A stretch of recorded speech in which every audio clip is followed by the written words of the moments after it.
नमस्कार, मैं हूं प्रमोद और आप देखना शुरू कर चुके हैं दिसड़कनामा.com। जैसा कि आप सब लोग जानते हैं कि हरियाणा में पंचायती राज चुनाव चल रहे हैं और इस वक्त हम सिरसा जिला के दड़वा कला गांव में हैं। और दड़वा कला गांव राजनीतिक गांव कहा जाता है। और इस बार चूँकि चाहे हम भरत सिंह बेनीवाल की बात करें, चाहे पवन बेनीवाल की बात करें, वैसे तो परिवार एक ही है, लेकिन आमने सामने चुनाव लड़ रहे हैं और लड़ते आए हैं। क्योंकि 2010 में भी श्रुति बेनीवाल और संतोष बेनीवाल ने आमने सामने चुनाव लड़ा। और ये कहूँगा कि 12 साल बाद फिर से एक बार श्रुति बेनीवाल और संतोष बेनीवाल आमने सामने एक बार फिर से चुनाव लड़ रही हैं। दड़वा गांव के हम आपको बता दें कि करीब 3550 वोट हैं इस गांव के। और इस गांव की जो पंचायती आय है वो 1 करोड़ रुपए से ज़्यादा है। 2 साल का पटा यानी कि 300 एकड़ से ज़्यादा ज़मीन है इस गांव की जो पंचायत की है। यानी कि दड़वा गांव के लोगों ने कभी भी किसी भी, चाहे मंत्री की बात करें चाहे अधिकारी के आगे, हाथ नहीं फैलाया, ये कह सकते हैं। क्योंकि गांव की इनकम ज़्यादा है और उसी से गांव में विकास कार्य करवाए जाते हैं। राजनीतिक गांव है और एक बार फिर से दोनों परिवार आमने सामने हैं, चुनाव लड़ रहे हैं। एक कॉमन बात और आपको बता दूंगा कि संतोष बेनीवाल 2005 में जिला परिषद सदस्य रही हैं और श्रुति बेनीवाल 2014 में जिला परिषद सदस्य रही हैं। लेकिन सरपंच श्रुति बेनीवाल रही हैं। संतोष बेनीवाल ने पिछला चुनाव उनके सामने हारा था। इस बार फिर से मुकाबला दे रही हैं। हमारे साथ इस वक्त मौजूद है। मैडम, बहुत बहुत स्वागत है आपका। नमस्कार जी, धन्यवाद जी। आप क्या कहना चाहेंगे, चुनाव प्रचार कैसे चल रहा है आपका? गांव-गांव जा रहे हैं जी, अच्छा ही चल रहा है वैसे तो जी। हाँ जी। तो मैं देख रहा था आपने घोषणा पत्र लगाया हुआ है कि करीब 26 काम आपने लिखे हैं कि वो 26 कामों पे आपने काम करेंगी। बड़ा मुद्दा क्या है इस चुनाव में? सबसे बड़ा मुद्दा तो जी नशे का है जी। तो स्टार्टिंग में मैंने यही किया है कि जो जितने भी नौजवान लड़के हैं जी। उनको खेल की तरफ लेके जाएंगे।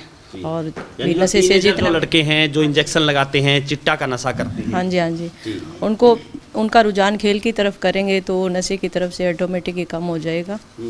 और हमारा यही प्रयास रहेगा कि जो भी युवा पीढ़ी है उनको खेल की तरफ ही रुझान ज़्यादा लेके जाए और नशे से दूर करें। जी। आपने लिखा हुआ है कि जल घर में भी आरओ सिस्टम लगाया जाएगा, स्वच्छ पानी गांव के लोग पिए, क्योंकि आजकल जो बीमारियां हैं वो अधिकतर पानी से ही हो रही है। हाँ जी, ये मैं घर घर जैसे भी सबसे रूबरू हुई हूँ तो मेरे को पता लगा है कि पानी की समस्या बहुत ज़्यादा है और इससे बीमारियाँ भी बहुत ज़्यादा फैल रही है।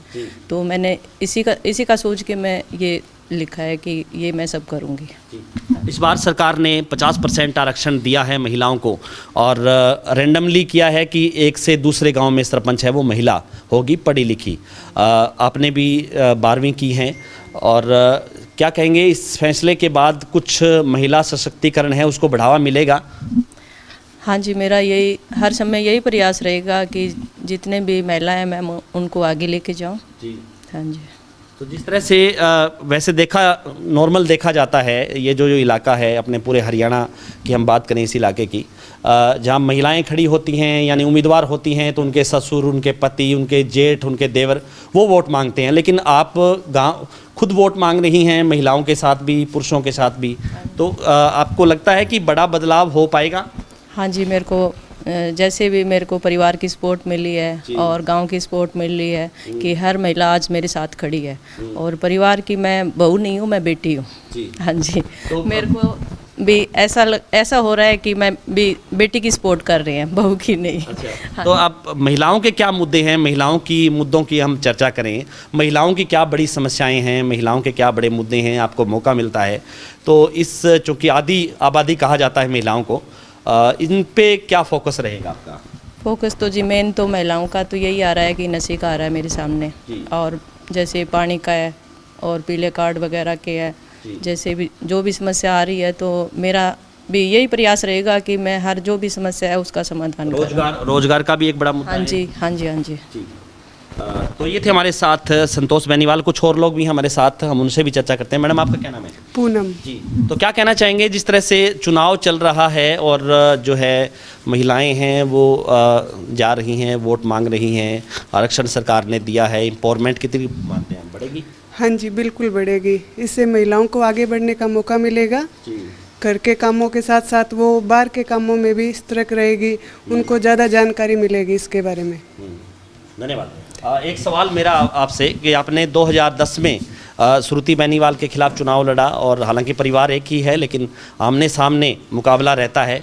उस दौरान कुछ कमियां आपकी रहीं, आप चुनाव हार गईं, या इस बार कमियों को दुरुस्त किया जाएगा? कंपैरिजन में आप कितना बदलाव मानती 10 साल 12 साल बाद? देखो जी, वो तो लग ही रहा है कि परिवार की कमियां हो या हमारी कमियां हो, वो है, कमियां तो है तभी हम चुनाव हारे हैं। और इन जैसे 5-7 सालों में हम जो भी मेंबर हैं, लेडीज़ हैं, उनसे मैं जैसे भी रूबरू हुई हूँ तो मेरे को पता लगा है कि क्या समस्या आई है, जो भी है, तो उस पर शायद हो सकता है मैं खरी उतरूँ अब। हाँ जी। तो ये थे हमारे साथ संतोष बेनीवाल। लगातार हमारे साथ बने रहिए और इस वीडियो को आप ज़्यादा से ज़्यादा शेयर जरूर कर दीजिए। जैसे मैंने आपको पहले बताया था कि दड़बा राजनीतिक गाँव है और हमारे दर्शकों की डिमांड पे ही हमने ये इंटरव्यू किया है और इस गांव को की परिस्थितियों को लेकर के भी हम आपसे लगातार चर्चा करते रहेंगे। ज़्यादा से ज़्यादा इस वीडियो को शेयर जरूर कर दीजिए। कमेंट सेक्शन में आप अपनी राय जरूर दीजिए कि इसको लेकर के आप क्या सोचते हैं। बहुत बहुत शुक्रिया।